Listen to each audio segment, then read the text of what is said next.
the name of the Father, and of the Son, and of the Holy Spirit. Amen.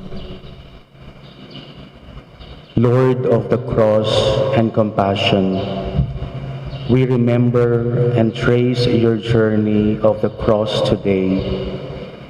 We learn from you, for we carry our own crosses too in this journey of our lives.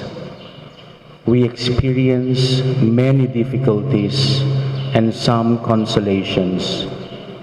We have faced many deaths and few resurrections.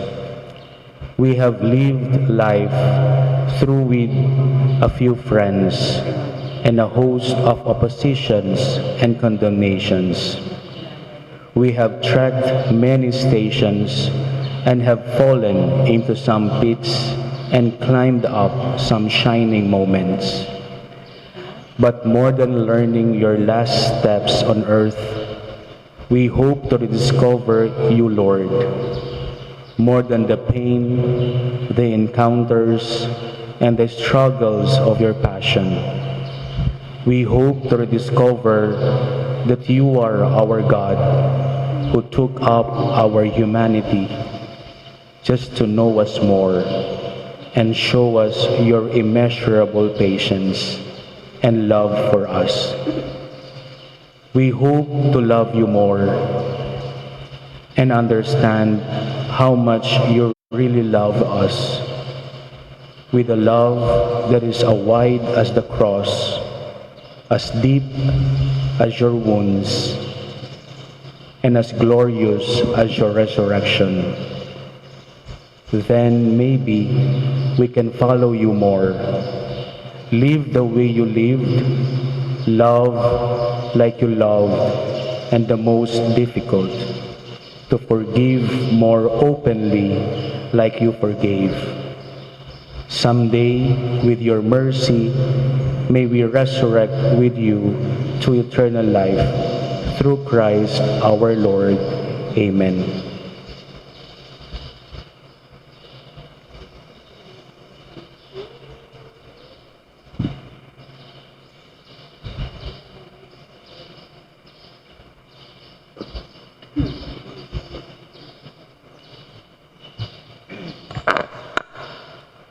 The first station, the Last Supper. We adore you, O Christ, and we praise you, because by your holy cross you have redeemed the world. A reading from the Gospel of Matthew. During the meal, Jesus took bread, blessed it, broke it, and gave it to his disciples. "Take this and eat this," he said. "This is my body." Then he took a cup, gave thanks, and gave it to them, and said, "All of you must drink from it, for this is my blood of the covenant, to be poured out in behalf of many for the forgiveness of sins. I tell you, I will not drink this fruit of the vine from now until day, when I drink it anew with you in my Father's reign." Then after singing songs of praise, they walked out of the Mount of Olives. The Gospel of the Lord. Praise to you, O Lord Jesus Christ. Let us lovingly pray for our families and all families.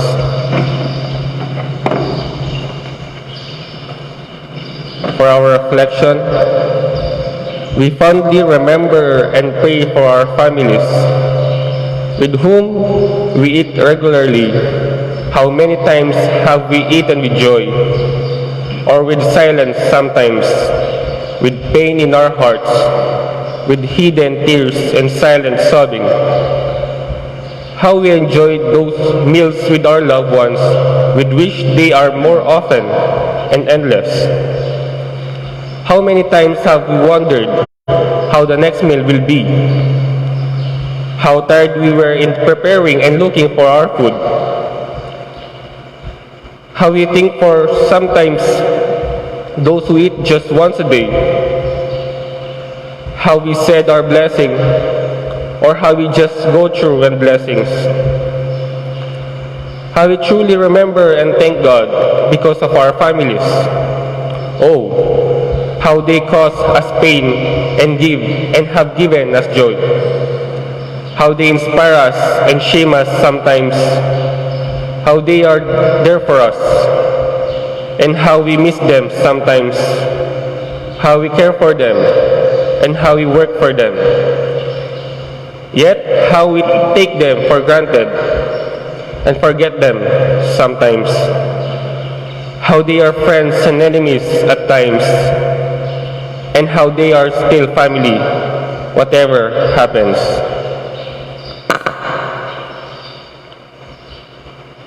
Lord, I joyfully pray for my family. I thank you for them. They may not be perfect family. Not even our own family at Nazareth was perfect. But they are my family. I could not choose them, but I am sure you made sure I had one. I may be very close to them and notice their faults. And I may be too far to notice their sacrifices for me. Bless my family, O Lord. Give them help. Give us long life together. Make us patient and understanding with one another. Keep us united. May we always learn to sit down together. Enjoy every meal and listen to the stories of everyone with care. We may respect everyone, even our differences, in spite of our being of the same blood. And may we learn to share meal with less fortunate family. May we be home for those who have lost members of their families. May we always bring you home to our families, O Lord, and may your peace reign in our hearts and in our homes. Amen.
Second station, the agony in Gethsemane.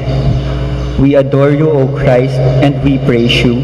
Because by your holy cross you have redeemed the world. A reading from the Gospel of Matthew. Then Jesus went with them to a place called Gethsemane. He said to his disciples, Stay here while I go over there and pray." He took along Peter and Zebedee's two sons and began to experience sorrow and distress. Then he said to them, "My heart is nearly broken with sorrow. Remain here and stay awake with me." He advanced a little and fell prostrate in prayer. He said, "My Father, if it is possible, let this cup pass me by. Still, let it be as you would have it, not as I." When he returned to his disciples, he found them asleep. Then said to Peter, "So you could not stay awake with me for even an hour? Be on guard and pray that you may not undergo the test. The spirit is willing, but the nature is weak." Withdrawing a second time, he began to pray, "My Father, if this not pass me by without my drinking it, you will be done." Once more, on his return, he found them asleep. They could not keep their eyes open. He left them again, withdrew somewhat, and began to pray a third time, saying the same words as before. Finally, he returned to his disciples and said to them, "Sleep on now, enjoy your rest. The hour is on us when the Son of Man is to be handed over the power of evil. Get up, let us be on our way. See, my betrayer is here." The Gospel of the Lord. Praise to you, O Lord Jesus Christ. Let us kindly pray for all those we know who are undergoing trials and difficulties. For the reflection, Jesus himself experienced sorrow and distress. How many friends we know suffer quietly, their hearts broken, their spirit down and their luck spent. How many people we know who are separated from their loved ones or cast away from their families. How many people we know are having problems with their kids, are not speaking with their partners. Many people are under stress, facing financial crisis, having health problems, relation difficulties, depression, and loneliness. And the painful of all is that they are alone and have no one to turn to. We can feel their pain, for we have experienced the same not long ago. Their pain is our pain. How we wish we could help and reach out to them, even if only to listen and pray for them. Let us feel their difficulty for a while, bear their agony, and quietly pray for them.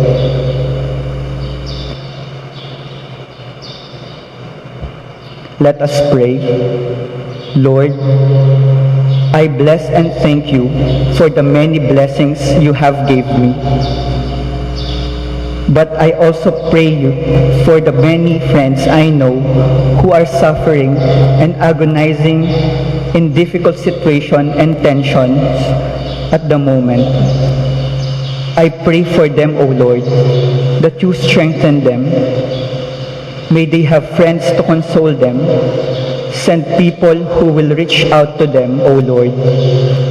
May they rediscover your presence and your promise that you have never left us and that you are carrying us when our own burdens are so heavy for our shoulders.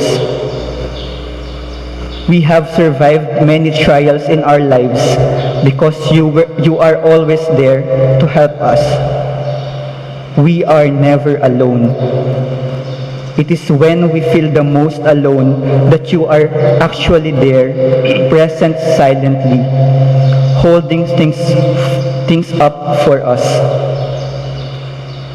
Otherwise, we will never make it. Help us not focus on our garden of Gethsemane, but to walk in the garden of your blessings. Let us be shoulders for friends in difficulties, to cry and lean on. We take your cup of salvation, O Lord. Hold us in the palm of your hands as we drink of your chalice. Amen.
The third station. Jesus is condemned to death. We adore you, O Christ, and we praise you. Because by your holy cross you have redeemed the world.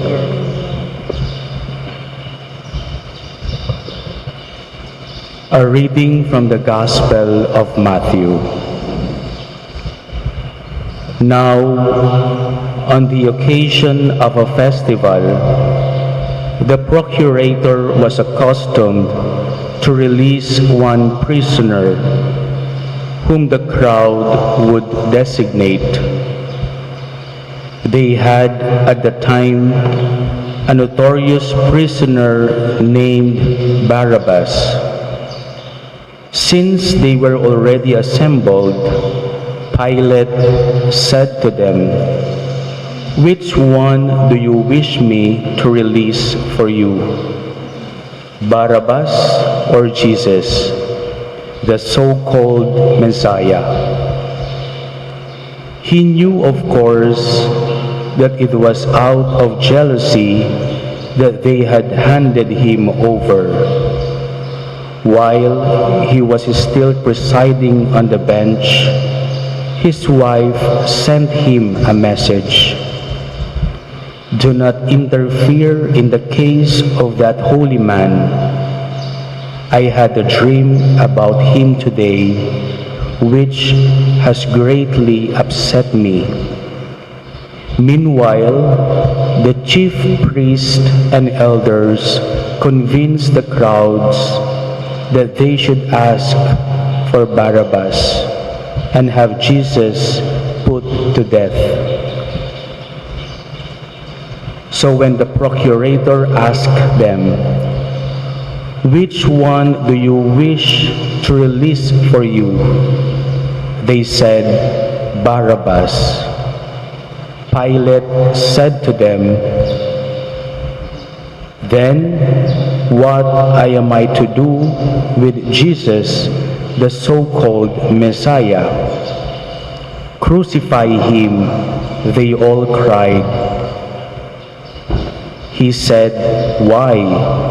What crime has he committed?" But they all shouted the louder, "Crucify him."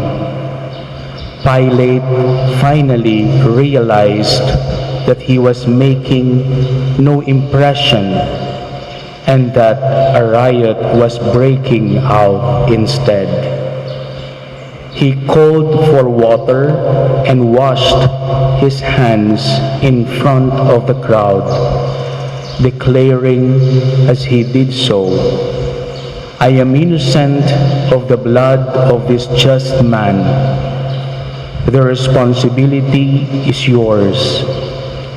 The whole people said in reply, "Let his blood be on us and on our children."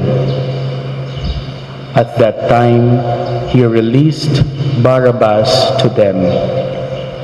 Jesus, however, he first had scourged, then he handed him over to be crucified.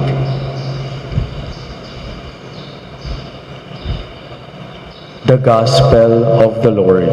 Praise to you, O Lord Jesus Christ. In this station, our intention is we offer prayers for the sick, those with cancer, aneurysm, kidney problems, heart ailments, and those who are affected with the COVID-19, and those who are experiencing other illnesses.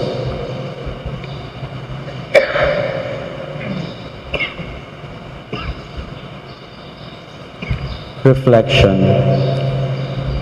It is very sad to be sick or to have a close family member suffering from a life-threatening illness. We wish we could share their pain, if not alleviate it. We pray that they could be miraculously healed. We bargain for a longer life for them. We pray for their families. We share even in their expenses. We sit down with them. We help them pray. We support them. At the same time, we reflect on our own health and mortality. It might be us the next time around. We all know we will also be weak and grow old, that life is never forever. That is why we have faith for things we cannot easily understand and accept. That is why we have hope for things we can never finish and long to continue ever after we are gone. And that is why we have love. Love that will go on even after we are gone.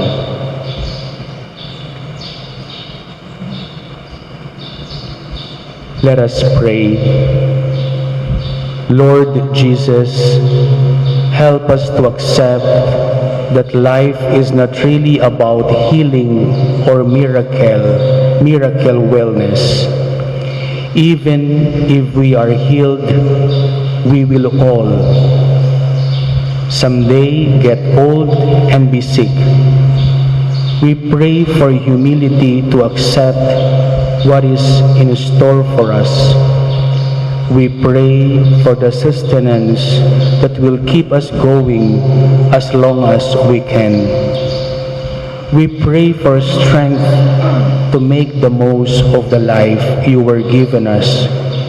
We pray for God to care, to bear with one another and with each other's illnesses. We pray for understanding for the temper of our sick family members and friends. We pray for charity to be able to see beyond our illnesses. We ask for the grace to offer our suffering for others. We ask for the humility to accept whatever life brings us, O Lord, so that it may only bring us closer to you, our Lord and Savior. Amen.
We adore you, O Christ, and we praise you. The fourth station. The fourth station, Jesus is scourged and crowned with thorns. We adore you, O Christ, and we praise you. Because by your holy cross you have redeemed the world. A reading from the Gospel of Matthew. The procurators, soldiers, took Jesus inside the praetorium and collected the whole cohort around him. They stripped off his clothes and wrapped him in the scarlet military cloak. Making a crown out of thorns, they fixed it on his head and stuck a reed in his right hand. They began to mock him by dropping to their knees before him, saying, "All hail, King of the Jews." They also spat at him. Afterward, they took hold of the reed and kept striking him on the head. Finally, when they had finished making a fool of him, they stripped him of the clothes dressed him in his clothes, and led him off to crucify him. The Gospel of the Lord. Praise to you, O Lord Jesus Christ. For our intention, we strongly pray for our leaders and those longing to lead our country. Reflection. Many people want to be crowned with honor and dignity, with titles and honors. They see this as a privilege, even as a right for some. It is as if people need them as the sole savior and solution to their problems. We need not look for. We ourselves desire this luxury. We do not want to fall in line. We do not want to do our part. We seek privileges ourselves, exemptions, or special favors. All these are a crown of thorns. All these are scourging many smaller people who may not even enjoy their basic human rights and needs. Let us pray. Lord, while you were crowned with thorns, we crown ourselves with pride. While you were scourged with a whip, we pamper ourselves with comfort. Teach us the service is the real crown of your Spirit. Teach us the love is the real scourge that can heal us all. Mercy is the cloak that should dress our hearts. God's will is the only king we should bow to. Help us not to seek our own fame, but the glory of your name. More importantly, Lord, we pray for leaders. We pray for good leaders. We plead for them. We strongly appeal heaven for them. Please give us true leaders, O Lord, leaders who will not sell their principles, more so the people entrusted to them. Give us leaders who cannot be bought nor buy privileges and people. Give us leaders who forget themselves except to make sacrifices for the people they lead. Give us leaders willing to step down after their terms ends and not use their term for their own personal end. Give us leaders like your Son, O God, whose leadership is to serve and to be last. Give us leaders who will not make a living from their leadership, but to offer life to all the people they lead. Give us leaders through your word, but with so few words of their own. Give us leaders we can emulate. Give us leaders who can decide, yet share the process of decision making with us. Leaders who are firm yet caring. Leaders who are strong but open to other views. Leaders with a vision yet standing firmly on the ground. But also help us choose these leaders from among us, after the pattern and model of your Son, our real leader and master. Help us support such leaders.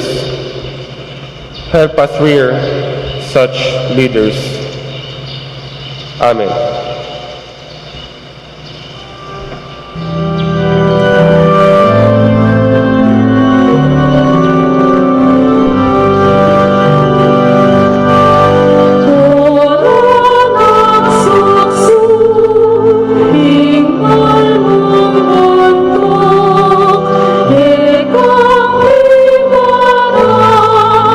Ikaw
The fifth station, Jesus carries the cross.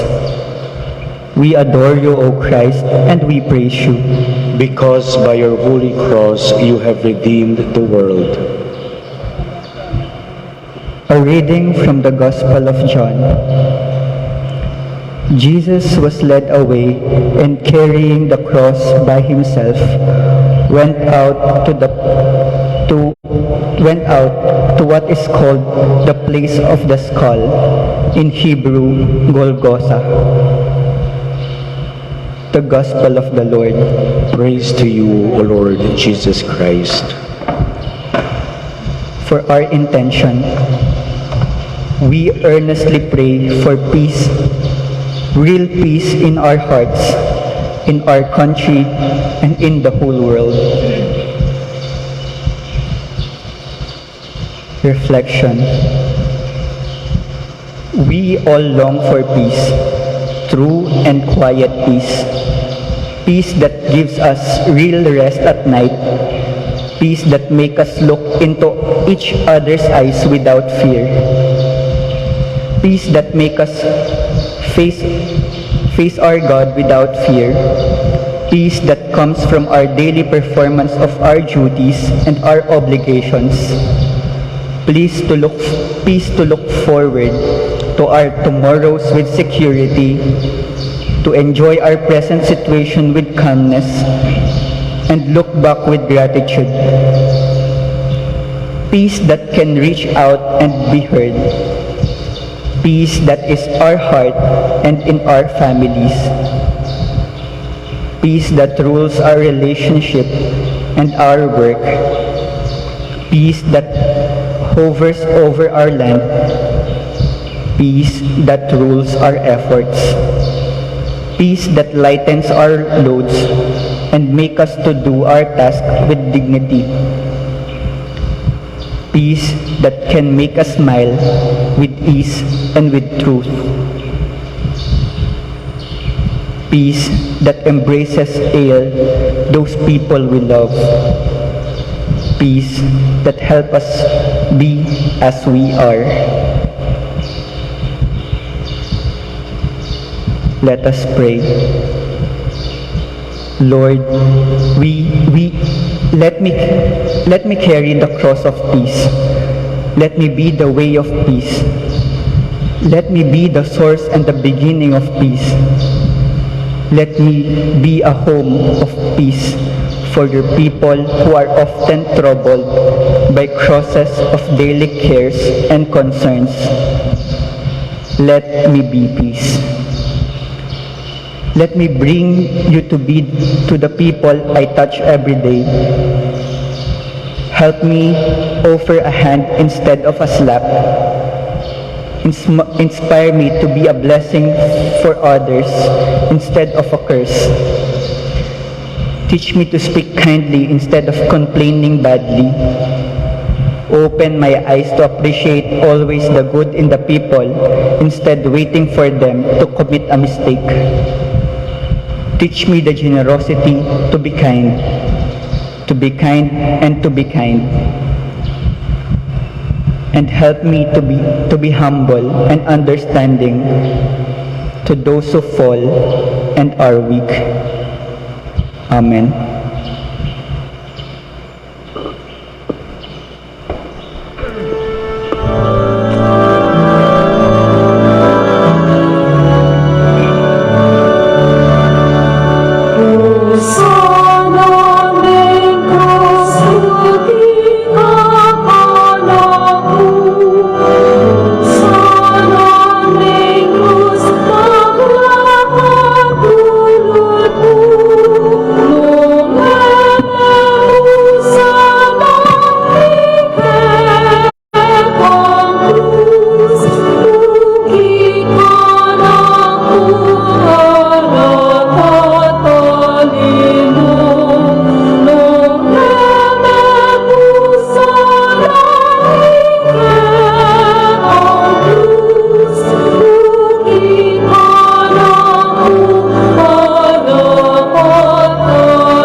sixth station. Jesus falls. We adore you, O Christ, and we praise you. Because by your holy cross you have redeemed the world. A reading from the Gospel of Luke. He said to them for the third time, "What wrong is this man guilty of? I have not discovered anything about him that calls for the death penalty. I will therefore chastise him and release him." But they demanded with loud cries that he be crucified, and their shouts increased in violence. Pilate then decreed that what they demanded should be done. He released the one they asked for, who had been thrown in prison for insurrection and murder, and delivered Jesus up to their wishes.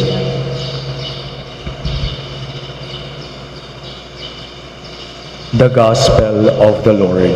We praise to you, O Lord Jesus Christ. For our intention, we kindly pray for our co-workers and all workers, from the highest offices to the lowly laborers. Reflection. We are all struggling to make both ends meet.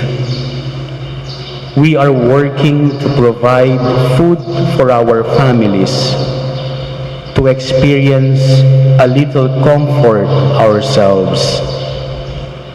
But we are not alone. There are hundreds of workers around us, all with their own stories, with their own struggles and peculiarities. We have our own views and ways of doing things. Many times, we rub shoulders with our co-workers. Many times, they get into our nerves. Many have been enemies, and we do not speak with them. But many have now been our friends. Many have been our partners. We just need to recognize and respect our differences and believe that we all work for the same purpose and the same humankind.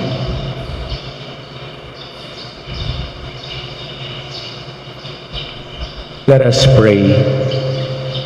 Lord, you have been a carpenter and a worker. You have fished with your apostles and have talked about seeds being planted. You understand work because you have worked yourself. But you have worked with compassion and have shown mercy with those who humbly dirty their hands with real work. Help us respect one another. Help us help one another. Give us the wider perspective that we can work together instead of against one another. Help us work with joy instead of speaking against one another. Help us work to share ourselves and not simply gain for ourselves. Make us proud of the fruits of our honest labor.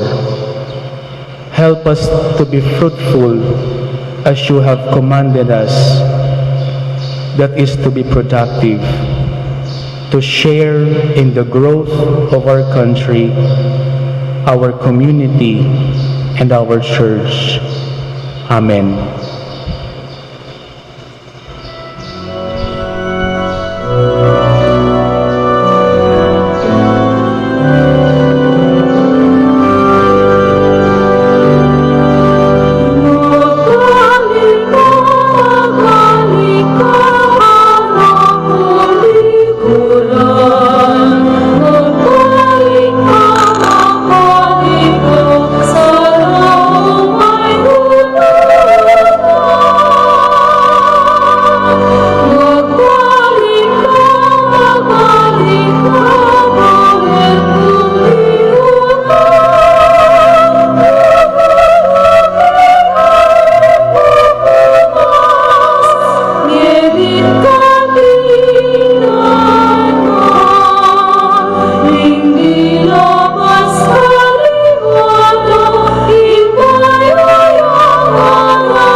The seventh station.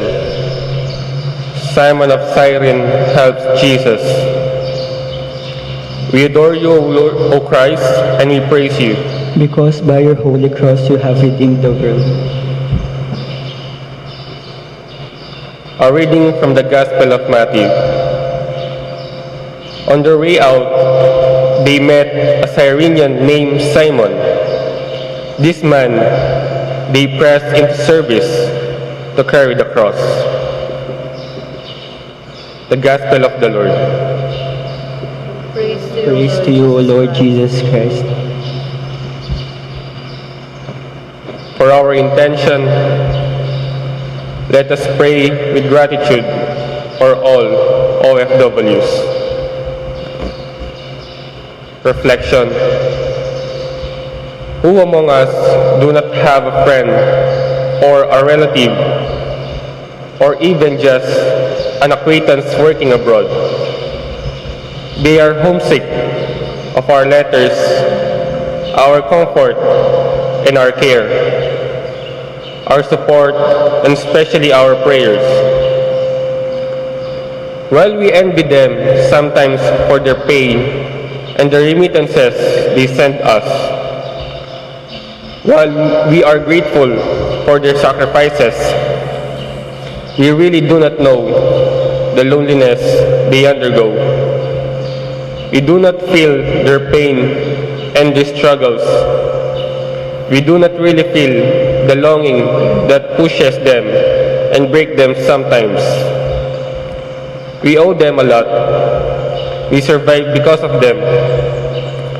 The whole country benefits very much from them.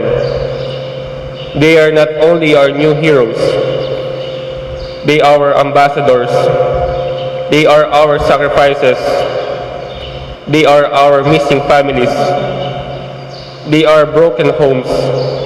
Their being away will always leave a vacuum in our families, which can only be filled when they return home.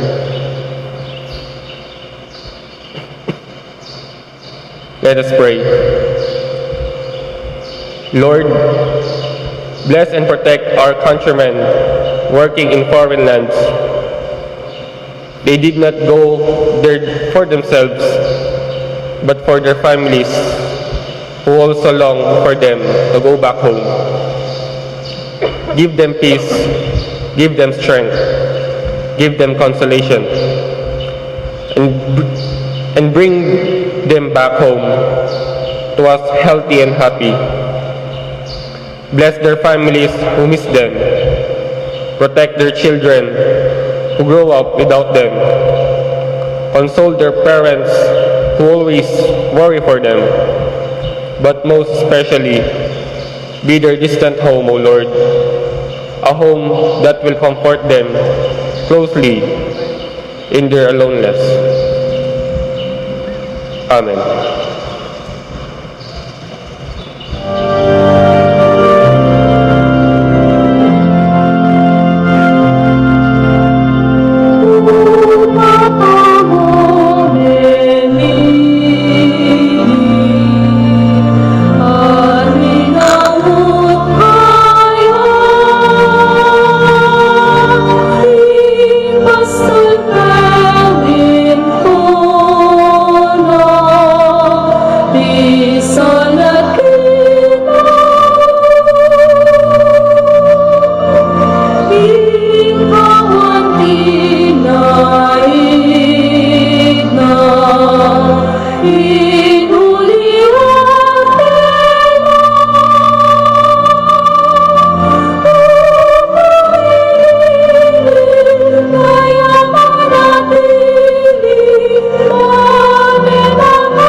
The eighth station, Jesus meets the woman of Jerusalem.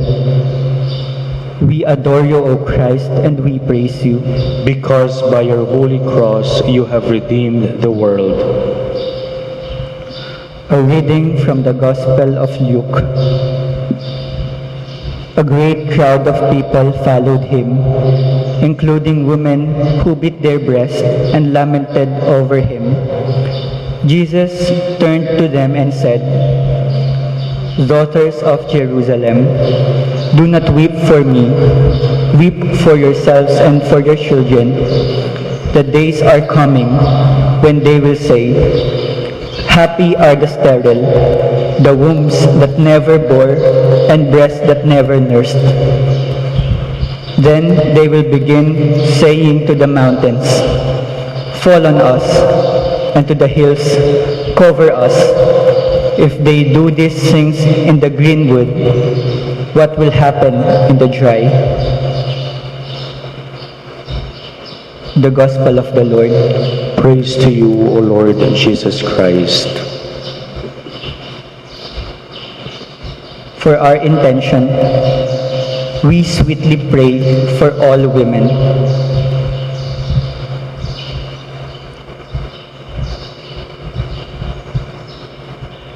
Reflection. We call them the weaker sex. They may not have always been the firmer ones. They bear their work quietly. They keep their children together. They make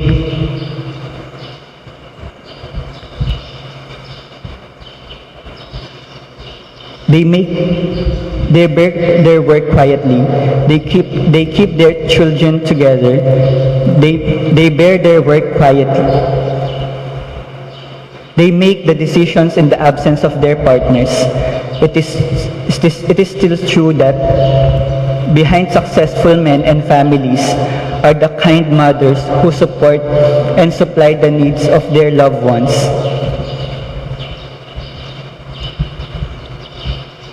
A group of women quietly and very discreetly traveled behind Jesus and the apostles, supporting them and providing for all their needs. The women are everywhere, even in places that used to be dominated by men. They have been our support group, partners, leaders, friends, cheerers, inspirations, teachers, caretakers, market vendors. From the highest position to the lowest menial job, they can do for us and for their families. They moved history and molded children. When men have lost their courage and strength, the women took the cuddles for them. It was a lowly woman named Mary who bore the Son of God and dared her yes to be the channel of our salvation.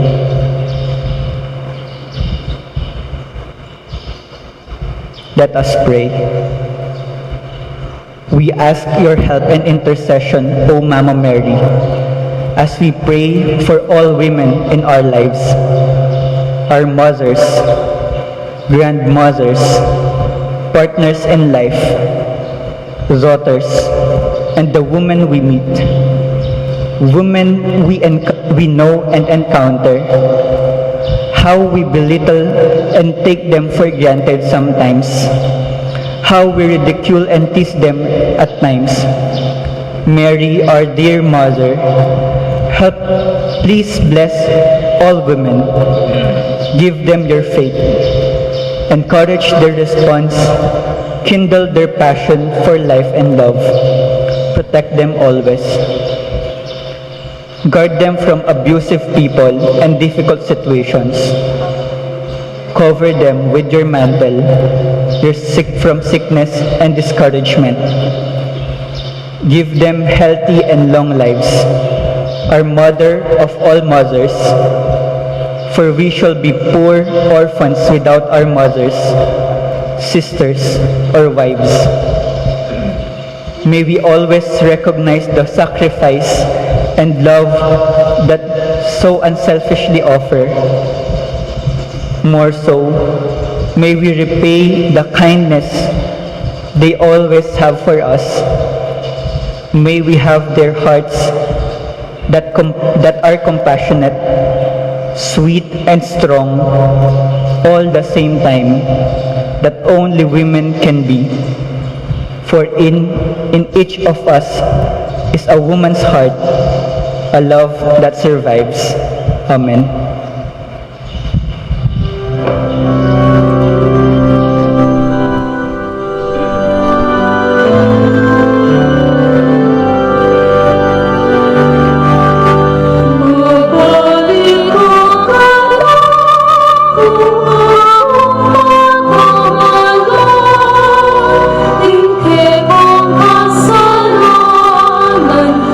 Pulang kalingan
ninth station. Jesus is stripped of his garments. We adore you, O Christ, and we praise you. Because by your holy cross you have redeemed the world. A reading from the Gospel of Matthew. When they reached the place called Golgotha, which means the skull, they offered him wine mixed with gall. Jesus tasted it, but would not take it. There they crucified him and divided his clothes among themselves, casting lots to decide what it should take. The Gospel of the Lord. Praise to you, O Lord Jesus Christ. For our intention, we pray for the poor, especially those who have nothing and have no one. Reflection. We always speak of the poor. We are so rich in defining them as the destitute, the third world, the despised, the outcast, the unlucky, deprived, the downtrodden, and even despicable.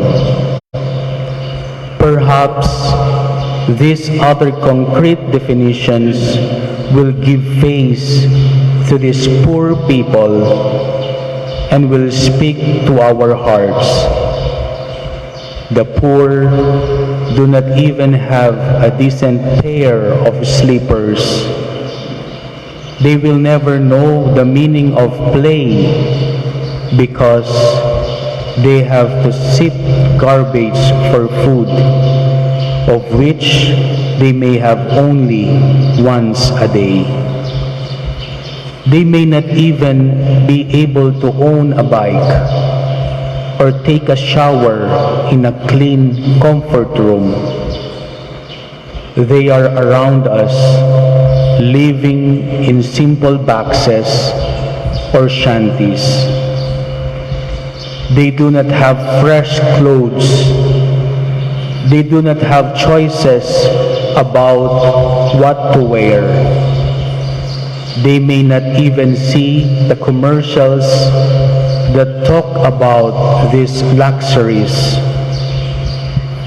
They may not even celebrate birthdays or anniversaries or even masses. Religion may not be their priority. Dignity is their only possession, if ever they can speak of possessions.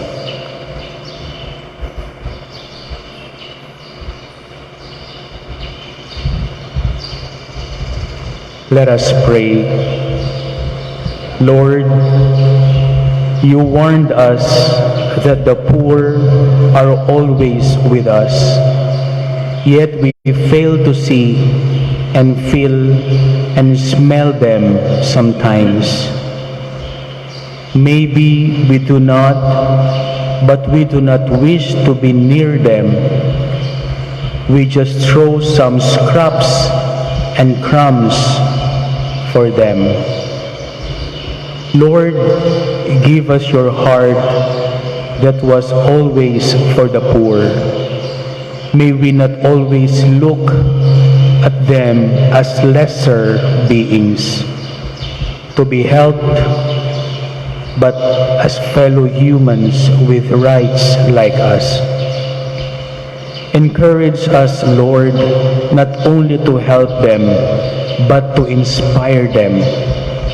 Challenge us not only to pity them, but to give them opportunities to improve their lives. Move us to share our love and loaves with them, and not just give them small spaces. Teach us their perseverance and their simplicity. Give us their gratitude and their love for simple work. Teach us to be poor in spirit, that we may trust in you alone, our Lord. Amen.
The 10th station.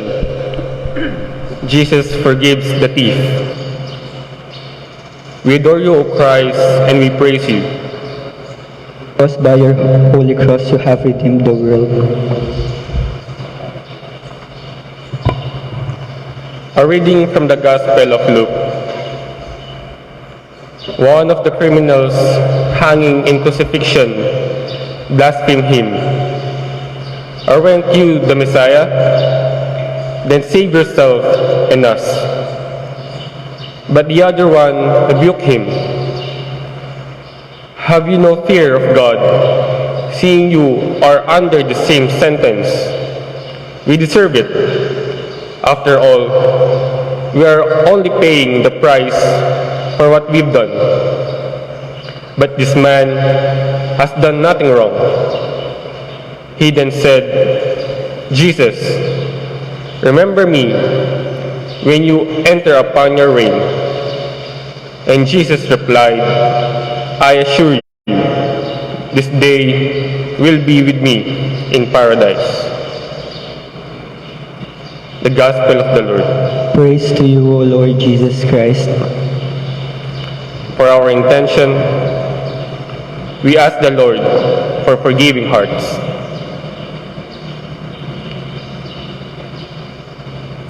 Reflection. One common illness of the modern times involves the heart. It can fail us. It can just give them up on us. It can just beat fast or be quiet so suddenly. And often, it is not because the heart is weak. It is often because our minds are cluttered, full of unnecessary things. Often, We fill our hearts with anger and frustrations. We dirty our hearts with prejudices and judgment perceptions. We burden our hearts with worldly desires and cares, with unhealthy appetite. We wound our heart with unforgiveness and hatred. We press our hearts with painful sentiments that we do not wish to forget and let go. We overwork our hearts with deadlines and leave our hearts dead after just a day's work. We push our hearts and suppress it. We do not allow it to breathe fresh air of laughter and lightness. We ban God from entering our hearts. Then we cry, my heart, why have you forsaken me? We have forsaken our hearts, not the Lord. We have failed her hearts, though the heart we designed to work daily, unceasingly, so as not to fail us. We need to take care of our hearts, both physically, but most especially spiritually. Let us pray. Lord, teach us to give our hearts a break by breaking our stubbornness and our hardened attitudes. Teach us to forgive. Help us to forgive, O Lord. It is so hard, but there is no other pill more relaxing that will totally free our hearts from pain and heaviness, but to forgive. Give us a wider perspective to see things sometimes from others people's view. Give us the light-heartedness to laugh off painful encounters. Help us not to be too serious about life and all its broken dreams and unfulfilled promises. Give us the heart to be kind, to do good, to avoid ill will, to look always at the brighter side of life. Bless and to be grateful always, to live life one day at a time, to care and to love even when others fail us, to be patient with everyone about everything, most especially to trust you always, our Lord. Keep our hearts always at peace, to rest in you alone, and to believe that you always have forgiving and understanding heart for all of us. Amen.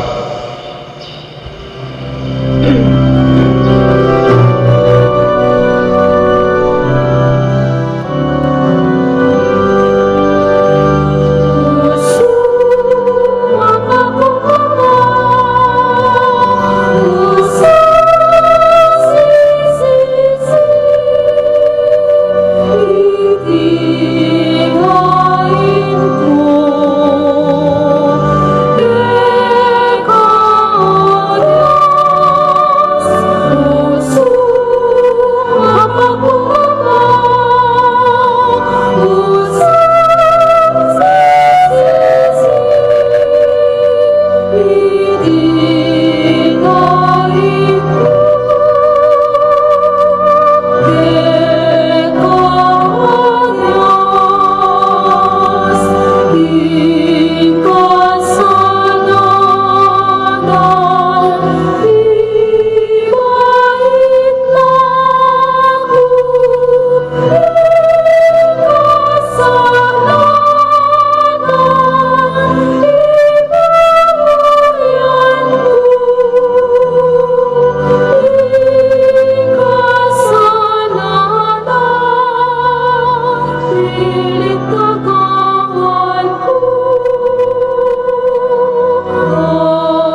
The 11th station, Mother Mary and the disciple at the foot of the cross. We adore you, O Christ, and we praise you. Because by your holy cross you have redeemed the world. A reading from the Gospel of John. Near the cross of Jesus, there stood his mother's sister, Mary the wife of Cleophas, and Mary Magdalene. Seeing his mother there with the disciple whom he loved, Jesus said to his mother, "Woman, there is your son." In turn he said to the disciple, "There is your mother." From that hour onward, the disciple took her into his care. The Gospel of the Lord. Praise to you, O Lord Jesus Christ.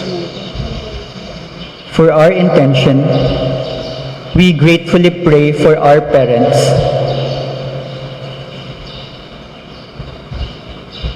Reflection. We love our parents, though we do not understand them sometimes. We owe our lives to them, though we feel they have been so strict with us. We care for them, yet we want to be free from them sometimes. They are so close and so far at the same time because their background and their stories are too old for us. We want to be independent from them, yet run to them for advice and when we have no one else to turn to. They are our last resort for our problems and worries. They were there when we were young. They are still there until we feel we no longer need them. Yet, we know we will always need them. They will always be part of us as we have been a beautiful part of their lives. For they have raised us up unselfishly. They are our parents. The Lord made sure we have them. The way we made sure His Son Jesus would have parents when He came to this earth.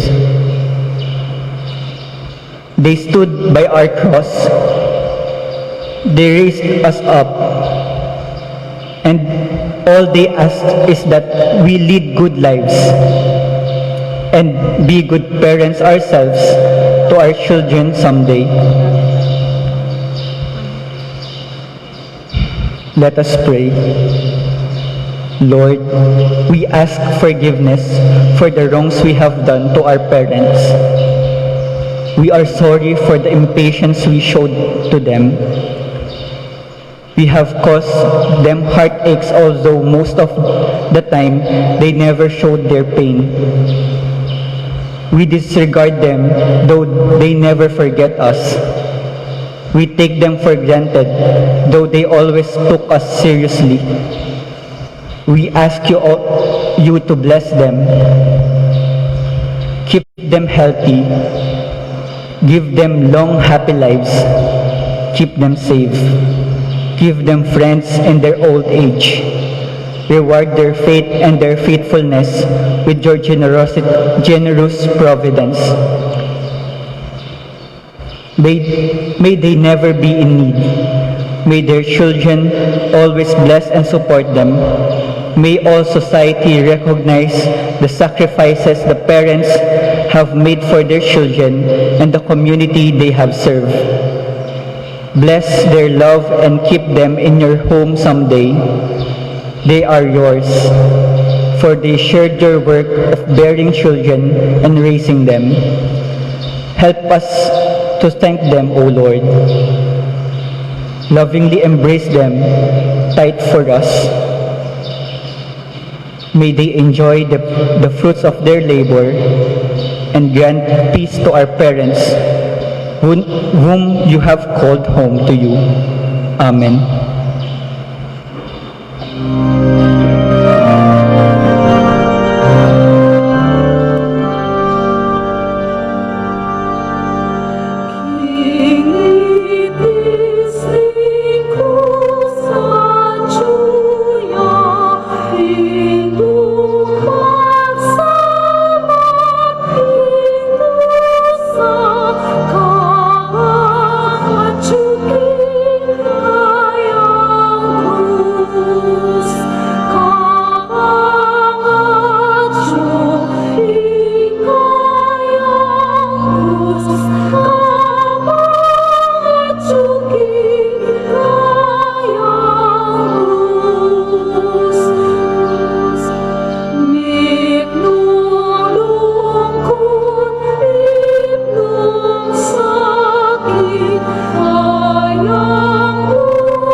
The 12th station,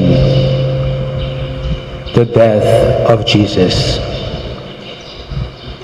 We adore you, O Christ, and we praise you. Because by your holy cross you have redeemed the world. A reading from the Gospel of Matthew. From the 6th hour, there was darkness over all the land until the 9th hour.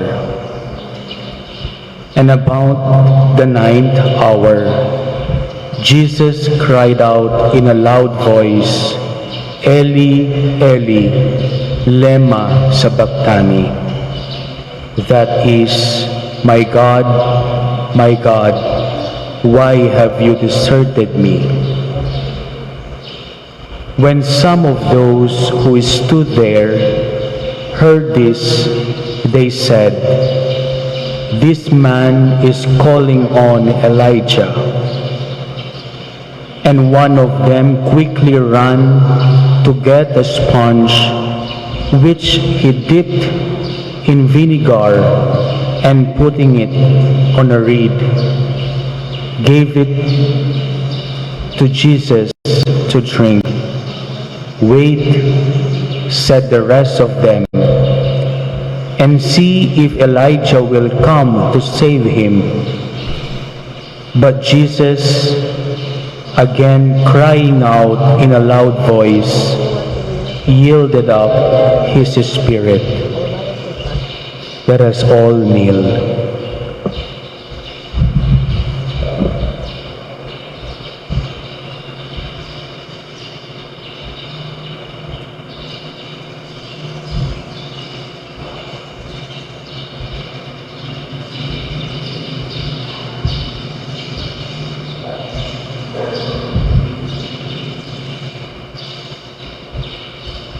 The Gospel of the Lord. Praise to you, O Lord Jesus Christ.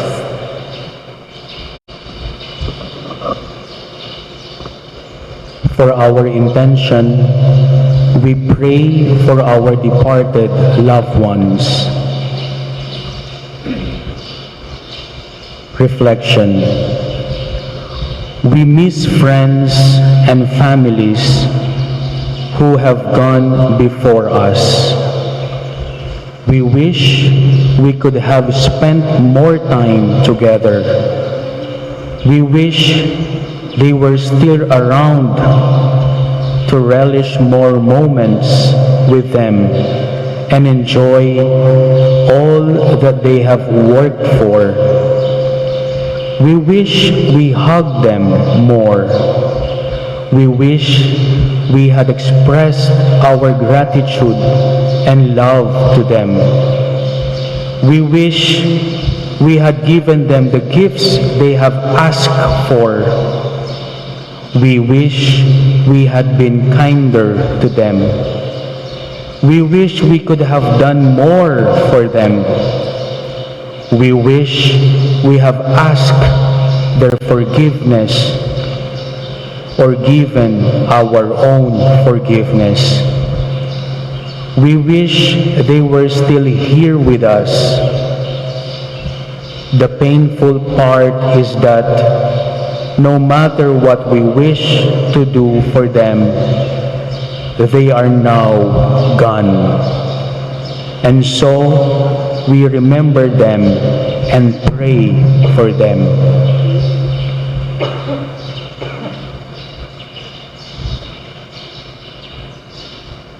Let us pray. Lord, we remember our beloved departed. We may not be able to do the things we wished we did for them and with them, but we can pray for them. We can remember them. Please, Lord, help us to be faithful to them and all their last wishes. Keep them alive in our hearts, for we will one day meet them again in your kingdom. Keep alive the love they have taught and planted in us. Teach us the lessons they left us. Help us avoid the regrets we have over their passing. Keep us united with them in all our efforts to live a better life that they all dreamt for us. Eternal rest grant unto them, O Lord. My late father, my mother, who has passed away, my brother, my sister, who have gone home to you, my relatives and friends, whom you have called early in this life to another life. There are also people who have touched us and inspired us by offering their lives for us. May they live in us always as you live in us. May we also remember them as we remember you, O Lord. May we be good for them. May they always watch over us and pray for us as we continue the journey of our life that has been blessed by their presence. Unite us always, Lord, with them in prayer, as you are always with us in our efforts to live as good Christians. May they rest in peace. Amen.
The 13th station. Jesus is laid in the tomb. We adore you, O Christ, and we praise you. Because by your holy cross you have redeemed the world. A reading from the Gospel of Matthew. When it was evening, there came a rich man from Arimathea, Joseph by name. He was another of Jesus' disciples and had gone to request for the body of Jesus. Thereupon Pilate issued an order for its release. Taking the body, Joseph wrapped it in fresh linen and laid it in his own tomb that had been new from formation of rock. Then he rolled a huge stone across the entrance of the tomb and went away. But Mary Magdalene and the other Mary remained sitting there, facing the tomb. The Gospel of the Lord. Praise you. Lord Jesus Christ. For our intention, for our beloved country, home of our birth and our dreams. Reflection. Jesus was laid in the borrowed tomb. He would not have minded because he knew his real home is his Father's kingdom. That is where he would finally go home. That is our final resting place too. But we have a country. We all have wished to come home to her and make our final resting place in her bosom.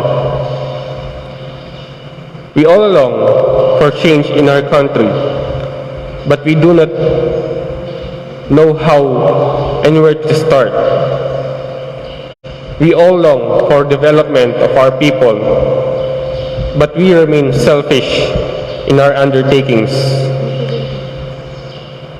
We all dream of a country we can be proud of, where our countrymen did not to foreign lands to work as slaves,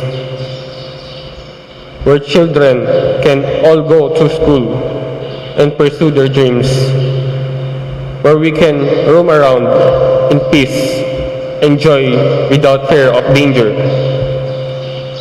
We long to see our country in all her pristine beauty, where everyone has a home, a clean environment, and a government that cares for our needs. We long for honest officials, a united people, and a God-centered country. We are tired of being cynical about our land. We are weary of jokes about our fellow Filipinos. We are sorry for all the bright minds and people we have lost, because there seems to be no hope nor place for real change. We hope to crown our country with the honor she deserves, and our people with the mantle of respect for our race that is so unique in this world. Let us pray. We love that the story, Lord, about how when you took mankind, we were not raw or overcooked, but just the right and most perfect among your creation. The only flaw about us, or perhaps our politicians, the chosen people, walked for 40 years before they reached their promised land. We were under the dictatorship for 20 years that somehow made our system vulnerable as they are now. Even Rizal cried over the cancer eating our country. Lord, you too must be caring too about what is happening to this our pearl in the Orient, this land of beautiful island, clear seas, bountiful nature, and lovely people. Wake us up, O Lord, that we may claim your destiny for us. Inspire us with love for our countrymen, that we may always fight for her true freedom. Shake us up when Jesus is set aside. Move us when complacency is the name of our game. Involve us when our rights are trampled. Inspire us always to seek the truth. Dare us when we lose our hope for change. Make us your people in love with our country, with fire for our culture, and with compassion for our many poor people. May we love our countrymen, not use them, empower them, not buy them, and lift them, not bury them. Father, please heal our land. Amen.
The 14th station, the resurrection of Jesus. We adore you, O Christ, and we praise you. Because by your holy cross you have redeemed the world. A reading from the Gospel of Matthew. After the Sabbath, and towards dawn on the first day of the week, Mary of Magdala and the other Mary went to visit the sepulchre. And all at once there was a violent earthquake, for the angel of the Lord descending from heaven came and rolled away the stone and sat on it. His face was like lightning, his robe white as snow. The guards were so shaken, so frightened of him, that they were like dead men. But the angel spoke, and he said to the woman, "There is no need for you to be afraid. I know you are looking for Jesus, who was crucified. He is not here, for he has risen. And as he said he would, and come and see the place where he lay. Then go quickly and tell his disciples, he is risen from the dead, and now he is going there before you to Galilee. It is there you will see him." Filled with awe and great joy, the woman went quickly away from the tomb and ran to tell his disciples. And there, coming to meet them, was Jesus. Jesus said, "Greetings." And the woman came up to him and falling down before him, clasped his feet. Then Jesus said to them, "Do not be afraid. Go and tell my brothers that they must leave for Galilee. They will see me there." The Gospel of the Lord. Praise to you, O Lord Jesus Christ. For our intention, let us pray for all children, especially the poor children, and most especially our own children, that God protects and help grow spiritually healthy and wise.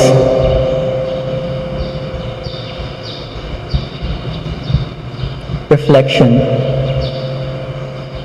It is said that as long as there are children being born, it is a sign that God has still hope for man. Otherwise, God would just let us all pass away. But even for us, children are our hopes, our inspiration, and our resurrection.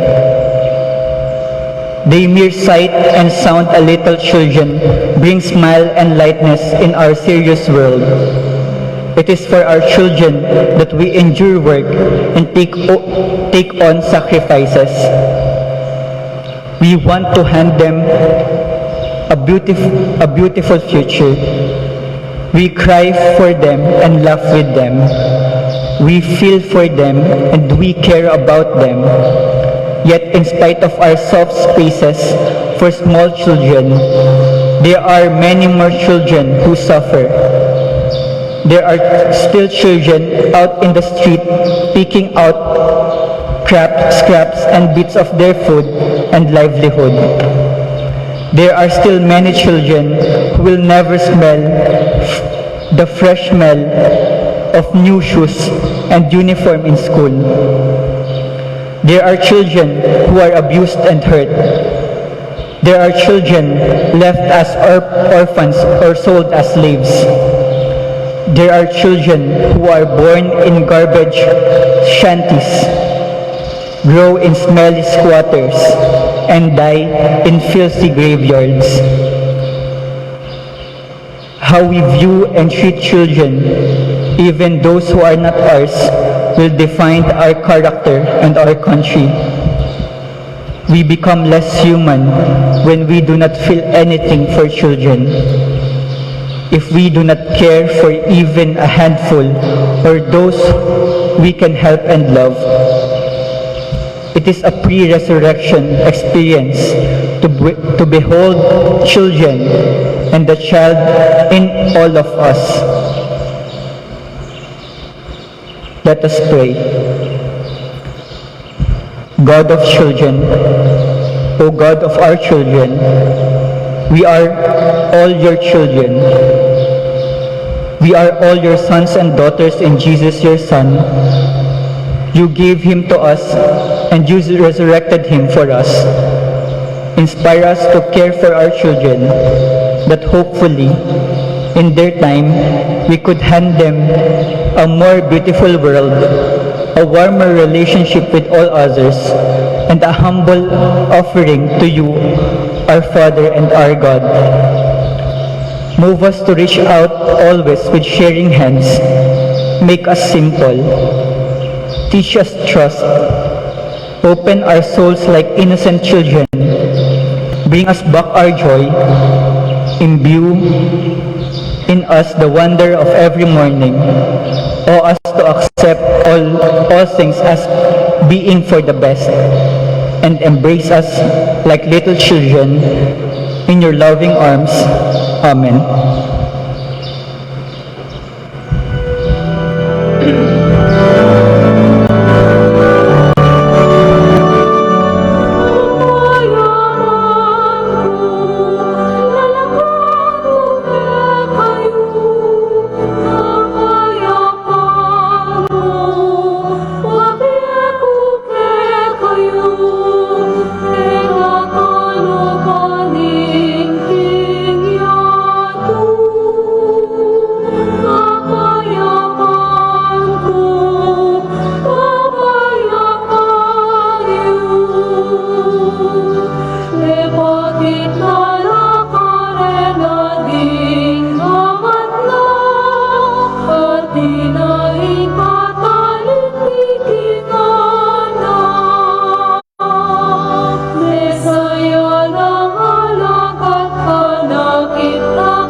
closing prayer.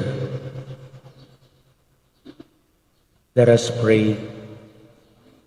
After praying your stations of the cross, O Lord, we thank you for being there with us, for lifting us up when we were down, for showing and preparing the way for us on how to really live and move on. Although everything that you underwent was all for us, and because of us, O Lord, let us not imagine that everything is all about us. It is about you, our God, and your great love for us. It is about Jesus and his forgiveness that he wants us to learn. It is all about giving and sharing with others.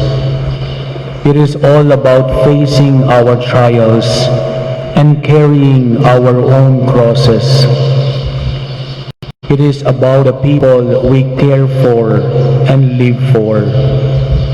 Help us live for others. Dare us, Lord, to live like you. In Jesus' name, amen. In every intention, we pray, we praise and thank you, Lord. We praise and thank you, Lord. We thank you for crosses that make us strong and humane. We praise and thank you, Lord. We thank you for families that help us carry our daily crosses. We praise and thank you, Lord. We thank you for friends and strangers who courageously carry their crosses. We praise and thank you, Lord. We thank you for our beautiful country you gave us to enjoy, for our people who are always happy and hopeful. We praise and thank you, Lord. We thank you for the examples of many people who are less fortunate and less lucky than us, yet bear their crosses with dignity. We praise and thank you, Lord. We thank you for little children who show us always how great and big you are. We praise and thank you, Lord. Thank you, Lord, for your forgiving heart. We praise and thank you, Lord. Thank you, Lord, for preaching your love in word and deeds. We praise and thank you, Lord.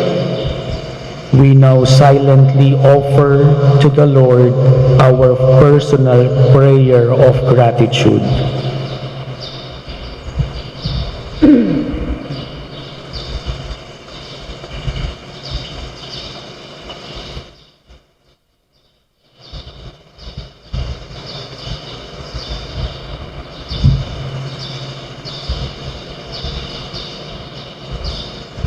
Guide and lead us, Lord, to life everlasting. Amen. Our Father, who art in heaven, hallowed be thy name. Thy kingdom come, thy will be done on earth as it is in heaven. Give us this day our daily bread, and forgive us our trespasses, as we forgive those who trespass against us. And lead us not into temptation, but deliver us from evil. Amen. Hail Mary, full of grace, the Lord is with you. Blessed are you among women, and blessed is the fruit of thy womb, Jesus. Holy Mary, Mother of God, pray for us sinners, now and at the hour of our death. Amen. Glory to the Father, and to the Son, and to the Holy Spirit. As it was in the beginning, is now, and will be forever. Amen. In the name of the Father, and of the Son, and of the Holy Spirit. Amen.